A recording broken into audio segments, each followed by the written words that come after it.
तर तुमच्याकडे 12 महिने तुम्ही निवडलेले भाजीपाला तुमच्याकडे 12 महिने असायलाच पाहिजेत. कायमस्वरूपी दुष्काळी क्षेत्र असणाऱ्या सांगलीच्या जत तालुक्यात काही मोठे जमीनदार शेतकरी आहेत.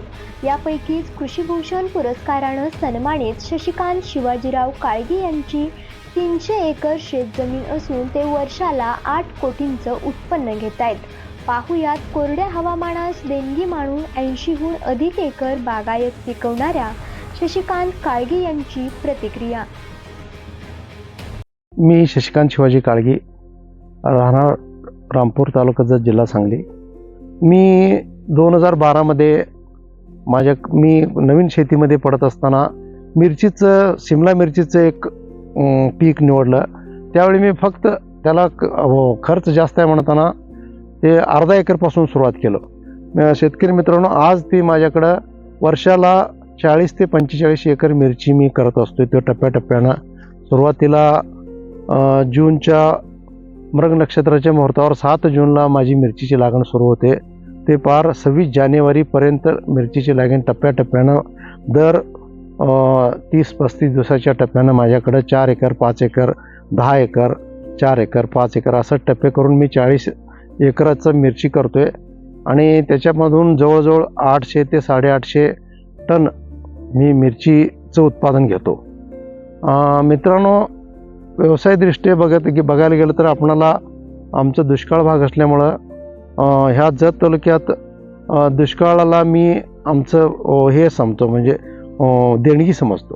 कारण ह्या दुष्काळामुळं आपल्या भागात काय आहे, रोगराई कमी आणि कमी औषध, कमी खतावर आमच्याकडे पिकं चांगली उठतात. त्यामुळं उत्पादनात पण वाढ होते आणि 4 पैसे कमी खर्च करून 4 पैसे उत्पादनात जास्त वाढ मिळते. त्यामुळं ह्या दुष्काळ भागाला मी आमचं हे देणगी समजतो.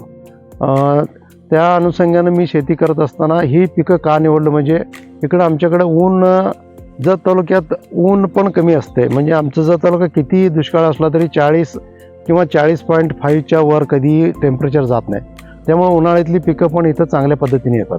दुसरीकडं हीच पिकं त्याच्याकडं टेम्परेचर वाढल्यामुळं तिथं करपून जातात, सेटिंग होत नाही, लाग कमी मिळतो, उत्पादनात घट येते. त्यामुळं आमच्या जत तालुक्यातला टेम्परेचरचं प्रमाण पण कमी, थंडीचं प्रमाण कमी, पावसाचं प्रमाण कमी, या सगळ्या गोष्टीमुळं रोगराई कमी, वातावरण अगदी स्वच्छ असल्यामुळं मी जत तालुक्यामध्ये भाजीपाल्या शेतीमध्ये उतरलो. आणि ते उतरत असताना मला अनुभवातून 12मध्ये अर्धा एकर, 13मध्ये 1.5 एकर, 15मध्ये 5 एकर असं करत करत आज मी 40 एकर मिरची आणि 30 एकर टोमॅटोच्या टप्प्यात गेलेलो आहे. ह्याच्याबरोबरच माझ्याकडं मिरची आणि टोमॅटो हे 2 पिकं मी वर्षभर माझ्याकडे असतात. प्रगतशील शेतकरी शशिकांत काळगी इंडस्ट्रीप्रमाणे 12 महिने शेती पिकवतायत. हवामान, पाण्याची उपलब्धता, मातीचं आरोग्य आणि बाजारपेठेचा अभ्यास करत काळगी यांची 3री पिढी आधुनिक शेतीत उतरली आहे. मोठा मुलगा मुरगेश यांनी ॲग्रिकल्चर तर धाकटा मुलगा योगेश यांनी इंजिनिअरिंगचं शिक्षण घेऊन देखील आधुनिक शेतीत लक्ष घातलंय.